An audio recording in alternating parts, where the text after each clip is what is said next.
20%的合格率。实战考核的时候可别放水啊，让我看看你的实力。大家的作战服和装备都领取完毕了吧？是啊，我听说实战考核有很……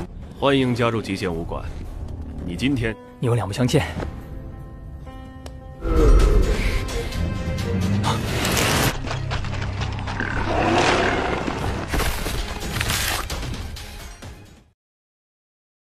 Halo semuanya, selamat datang di Semangat Movie. Bagaimana kabar kalian semua? Semoga dalam keadaan baik-baik saja.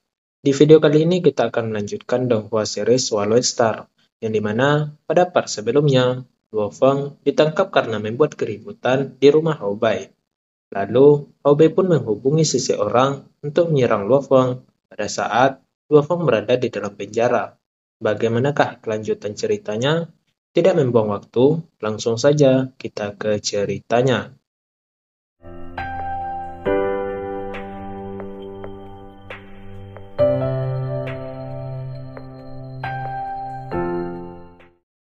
Di saat Luo Feng berada di dalam penjara itu, ia pun merasakan aura kebencian dari seseorang. Akan tetapi, setelah ia melihat keluar, ia tidak menemukan sumber dari aura itu. Keesokan harinya, saat Luo Feng sedang makan, ia pun diganggu oleh orang-orang yang ada di sana. Dan di sini, pada saat itu, Luo Feng merasakan aura kebencian itu lagi, yang ternyata adalah berasal dari orang yang berada di sudut, yang sedang makan sendirian. Di sini, Luo Feng mengetahui kalau orang itu ingin menyerang dirinya. Tanpa basa-basi, Luo Feng pun menantang orang-orang yang mengganggunya tadi, sekaligus orang yang mempunyai aura kebencian tadi. Dan mereka semua pun bertarung.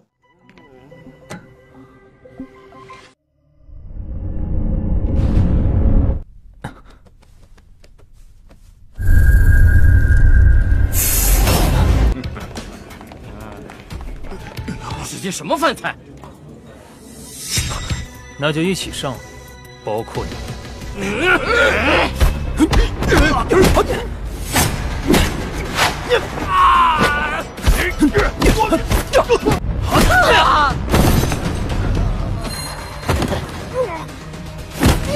真是扫兴。 Di saat pertarungan mereka terjadi, Luo Feng pun mengaktifkan kekuatan spiritualnya. Akan tetapi, hal ini menyebabkan dia pingsan. Di sisi lain, ternyata orang yang membantu Luo Feng dengan memberikan informasi kemarin adalah Xu Xin. Pada pagi harinya, Luo Feng pun terbangun dari pingsannya. Di sini, ia menyadari kalau ia memiliki kekuatan spiritual. Lalu, ia pun melatihnya.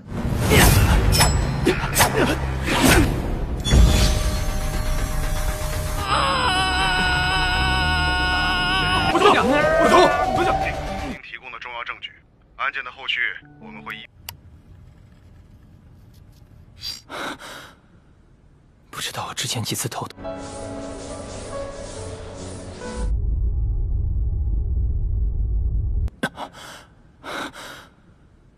这个难道就是教官说的极为稀有的？ Di saat Luo Feng berada di rumah sakit, ia pun melatih kekuatannya. Dan di sini, Luo Feng pun merasakan energi spiritualnya sangatlah besar. Tak lama kemudian, Luo Feng pun dihubungi oleh Direktur Dong, yang dimana Direktur Dong mengatakan kepada Luo Feng kalau ia dibebaskan dari hukumannya, karena Luo Feng tidak terbukti bersalah. Lalu, Direktur Dong pun juga menunjukkan foto seseorang yang bernama Zhou. Di sini, Luo Feng tidak mengenali orang itu. Di tempat lain, Zhang Haobai pun diingatkan oleh Zhou bahwa ia bisa dihukum karena masalah yang telah ia buat. Karena khawatir, Zhang Haobai pun menghubungi pamannya, lalu meminta bantuan kepadanya. 以我目前的身体，无法承受过。难道是我的意识？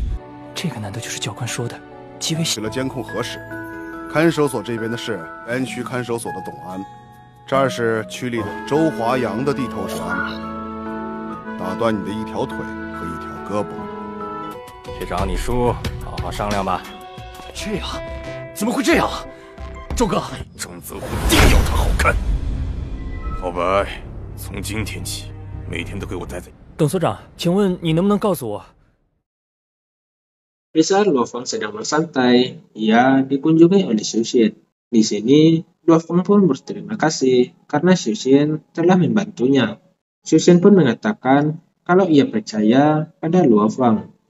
Mulai dari pertama kali mereka bertemu, dan ia yakin kalau Luofeng akan mencapai apa yang ia inginkan. Dan di sini kita memahami kalau mereka berdua saling menyukai satu sama lain.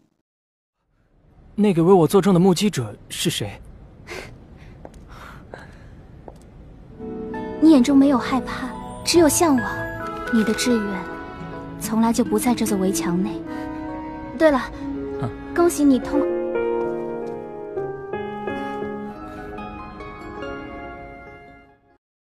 Keesokan harinya, Luofeng pun berlatih dengan Tuan Jiang. Yang di sini kita melihat kalau kekuatan Luofeng mulai meningkat, baik dari kecepatannya maupun kekuatannya. Dalam hal ini, Tuan Jiang pun juga mengakui hal itu, yang dimana ia memuji kekuatan Luofeng yang sudah mulai meningkat. Lalu, ia mengatakan bahwa perkembangan Luofeng sangatlah pesat. 不是速度，这是身法。入。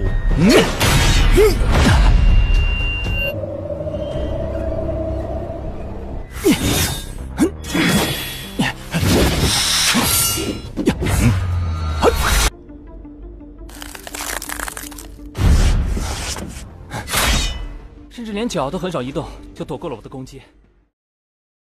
Setelah Luofeng selesai latihan dengan Tuan Jiang, di sini Tuan Jiang menjelaskan kepada Luofeng mengenai teknik tubuh, yaitu dalam praktisi sendiri ada 4 tingkatan teknik tubuh, mulai dari tingkat dasar, tingkat lanjutan, tingkat sempurna, dan yang terakhir tingkat kesadaran penuh. Sedangkan di antara praktisi bela diri, menurut pangkatnya dibagi menjadi 3 level pula, yaitu level prajurit, level panglima perang, dan yang terakhir adalah level dewa perang. Di dalam setiap level ini juga dibagi menjadi 3 tahapan, yaitu tahap dasar, menengah, dan yang terakhir lanjutan.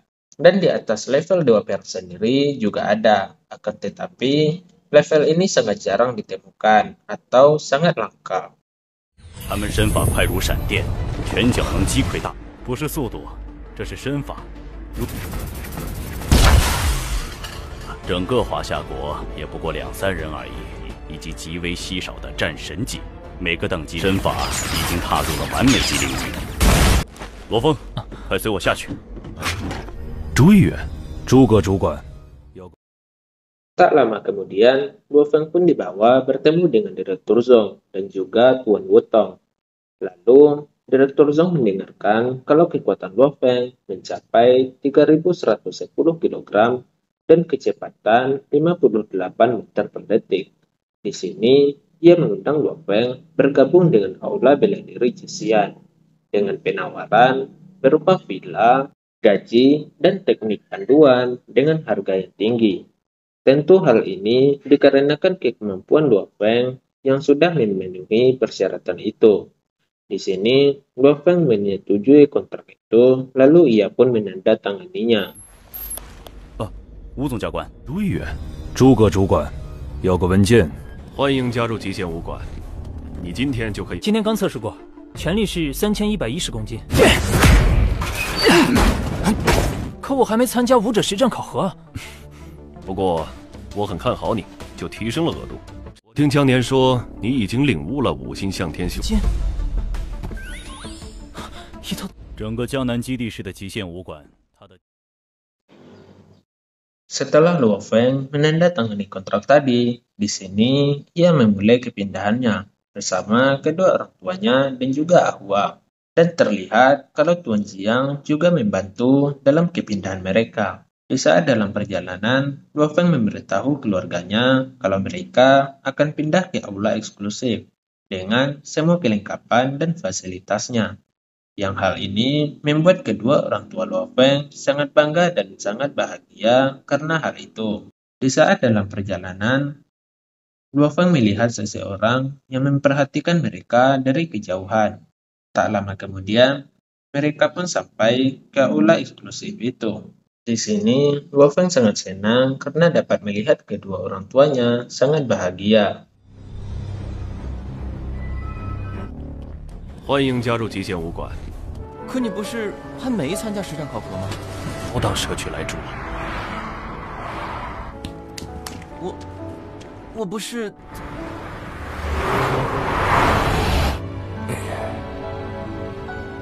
别墅还配备了电梯。阿华，天哪！ Luo Feng pun bertemu dengan Zhou, dan ia memperkenalkan dirinya di sini. Dan Zhou meminta maaf kepada Luo Feng karena telah menyuruh orang-orang yang ada di penjara untuk menyerang Luo Feng waktu itu. Akan tetapi, ia tidak mengetahui kalau Hao Bai mengutus orang yang sangat kuat di sana. Dan di sini, Zhou menjelaskan kepada Luo Feng kalau orang itu adalah suruhan dari paman Hao Bai, yang seorang praktisi pula. Karena hal itu, Luo Feng pun memaafkan Zhou, dan di sini ia tidak mempermasalahkan hal itu. 我知道情况了，我也不会再追究你。如果我没猜错，你应该就是周华阳吧？是张浩白那小子。罗峰，不过是个让你上了极限武馆的车，也就跟来了。张浩白的账以后再算。 Luo Feng pun mengikuti penilaian pertempuran, yang di sini ia juga bertemu dengan Yang Wu. Tak lama kemudian, saat mereka berbicara, mereka pun ditemui oleh Lidian, yang dimana Lidian ini menentang Luo Feng karena ia tahu kalau Luo Feng telah bergabung dengan aula Jisian. Dan di sini Luo Feng tidak terlalu menanggapi hal itu. Lalu Lidian pun terlihat marah karena khawatir kalau mereka berdua akan didiskualifikasi. Yang Wu pun menghentikan perselisihan antara mereka berdua. 但我如果没有获得武者资格的话，专属账户是不能。雷电武馆，万东，找我什么？实战考核开始前打架，不怕被直接取消资格？比实战考核的成绩。没兴趣。可以啊，实战考核的时候可别放水啊。 Tak lama kemudian, semua peserta pun dikumpulkan dan diberikan pengarahan, yang dimana pada penilaian ini mereka harus mengumpulkan DNA monster yang mereka bunuh dengan cara mengambil potongan telinga para monster itu. Di sisi lain, Zhang memasuki tempat yang dimana para peserta tadi akan melakukan ujiannya, dan terlihat kalau Zhang ini membawa sebuah telur. Dan kita memahami kalau Zhang ini mempunyai tujuan buruk terhadap Luo Feng. 直接决定了你们的考核成绩。割耳朵？是啊，我听说实战考核有很……现在我来公布实战考核的内容和20%的合格率。收小镇回收战略物资，同时对变异怪兽把我也拖下水，我就让你见识一下。这里作为武者实战考核的场地，已经被封锁呀。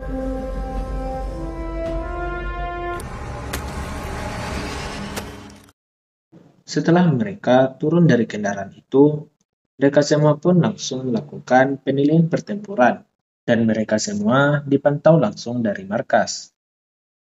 Kembali kepada Luo Feng, di sini dia dihadang oleh harimau masif. Tak membuang waktu, Luo Feng pun langsung melakukan serangannya.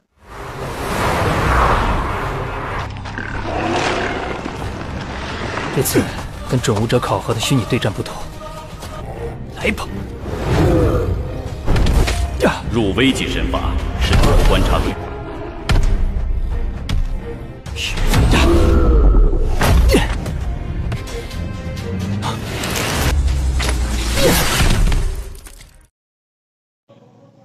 Ternyata di tempat itu terdapat burung gagak emas tingkat D.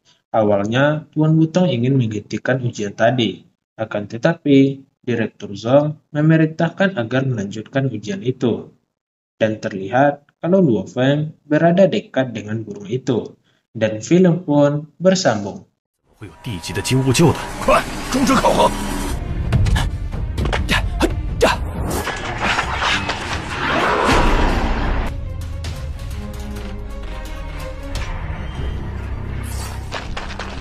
不，考核继续。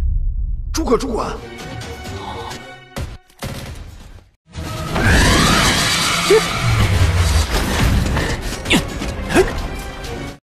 Pada part selanjutnya, Luofeng akan berhadapan dengan burung gagak emas itu.